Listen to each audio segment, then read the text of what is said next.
Okay, good afternoon, everyone, or good evening, actually. My name is Mona El-Kafif. I'm the director of the urban design programs here at the University of Virginia, and I'm excited to welcome you all to today's last panel in our virtual symposium. Powering a Just Global Energy Transition, a Lithium Triology, is a three-part event and a part of a larger research project entitled Lithium Territories that investigates the socio-environmental, spatial, economic, and temporal entanglements of the just energy transition.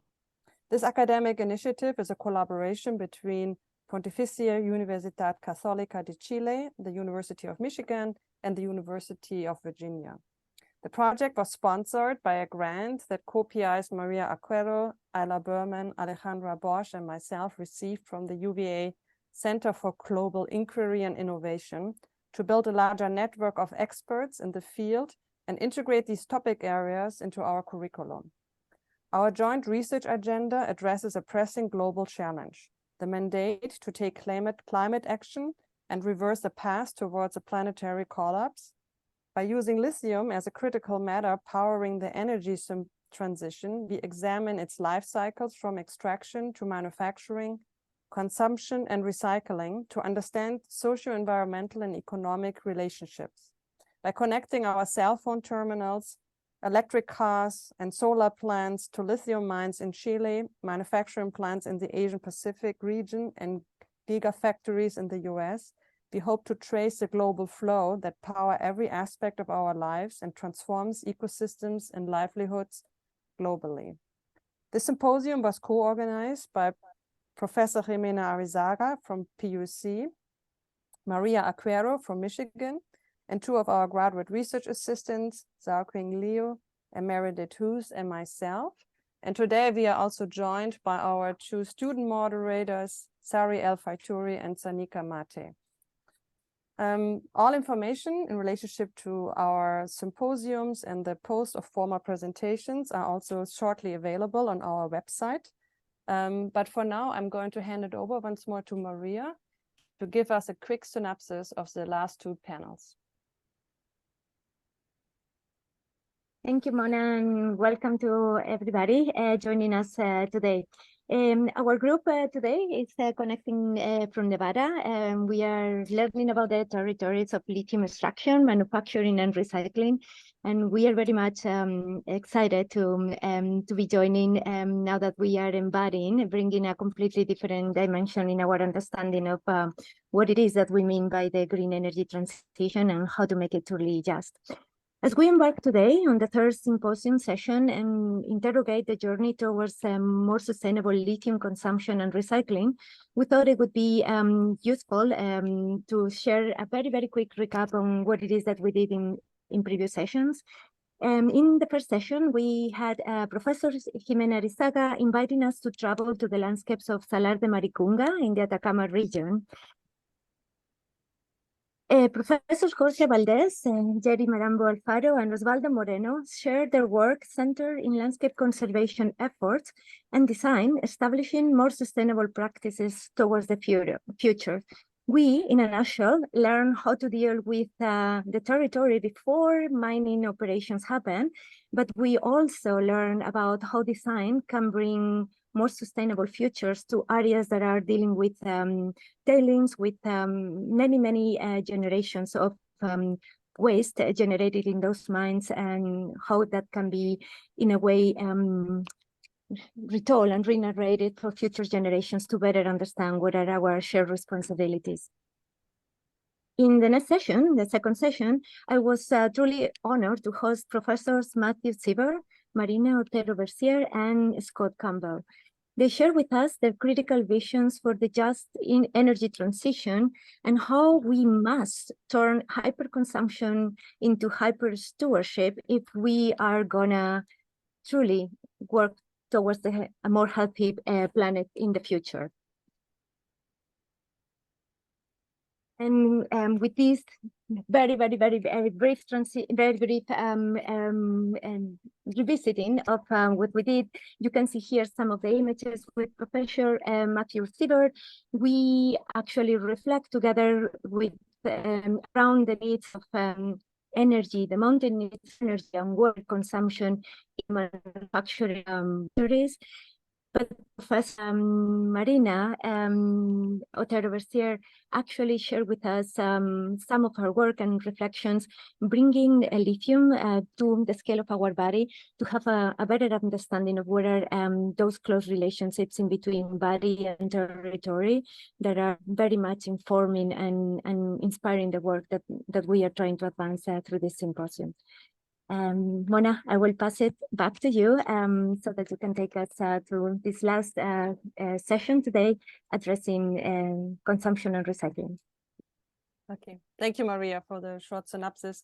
There were a lot of topics that we already started to discuss last week, and we are really excited to wrap up the lithium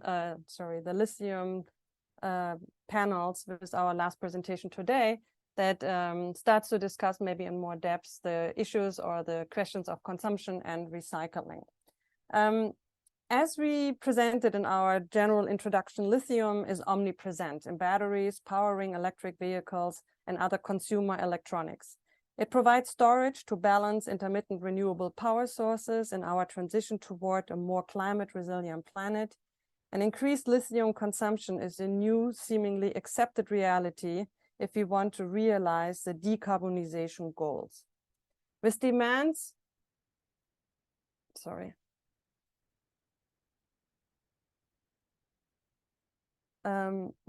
increasing worldwide, this rare earth metal is an enabler for what we call the Green New Future, and urban transformation processes fostered through the integration of intelligent and maybe even more energy-consuming technologies. The growing scale of solar and wind farm illustrates the fierce competition among renewable energy providers. America's largest solar farm, Solar Star, located in California, covers more than 13 square kilometers, an area 4 times the size of New York Central Park, that powers about 255,000 homes. These projected lithium needs and demands inspire questions regarding the life cycle of the batteries, but also the way how we implement these new technologies and operational landscapes in our environments. The call for a just energy transition is also a call for action to foster strategic innovations and to steward more resilient and collaborative lifestyles. And we specifically want to discuss what the agency of design is in these questions. Is there an opportunity to improve urban landscapes and environments through more conscious consumption and enhanced practices while addressing climate change? For example, can area-wide installations of utility-scale solar farms improve land use, embrace land conservation practices, and enhance biodiversity? My students are addressing these questions in my seminar, Urban Strategies. And while Virginia is converting to a solar energy production, we are investigating where solar farms should be located, for example, on gray fields or green fields. We are also looking at how these sites could be implemented and how these solar farms could hybridize with other programs to become multi-beneficiary sites. We are very excited today to have 3 experts with us who will shed some light on these questions. And with this, I'm going to hand it over to our student moderators, Sari and Sanika, who are going to introduce our speakers tonight. Good evening, everyone. A very warm welcome, and thank you so much for joining us and becoming part of this inspiring session. With great pleasure, I would love to introduce you to our speakers for tonight, whose expertise I'm sure will be very inspiring and enlightening to us. Our very first esteemed guest for this session is Gary Koenig, an associate professor in the University of Virginia's Chemical Engineering Department and principal investigator of Koenig Research Group. The research investigates the design of new materials and material chemistries and involves the synthesis, characterization, and evaluation of material properties using a variety of techniques. The primary area of application for this research is rechargeable batteries, electrode materials. Followed by Gary, we will hear from Byron Comneck, who is the owner of Jack Solar Garden, as well as an executive director of Colorado Agrivoltaics, which is a learning center, which is a nonprofit side of his company's work. Through Jack Solar Garden, Byron acts as a consultant to help landowners, solar developers, and governments better understand agrivoltaics from conception through construction and implementation. Last but not the least, we will be hearing from Sarah Mills, who is an associate professor of practice at Taubman College of Architecture and Urban Planning and the director of Graham Center for Empowering Communities at the University of Michigan. Through her work, she is developing templates, case studies, and other guidance documents that can help local governments across the state set policies related to clean energy. She manages a University of Michigan's partnership with Michigan Office of Climate and Energy, helping communities across the state consider energy in their land use planning, zoning, and other policy making. Thank you, Sanika. I think I'm going to stop screen share, and with this, I'm going to hand it over to Gary.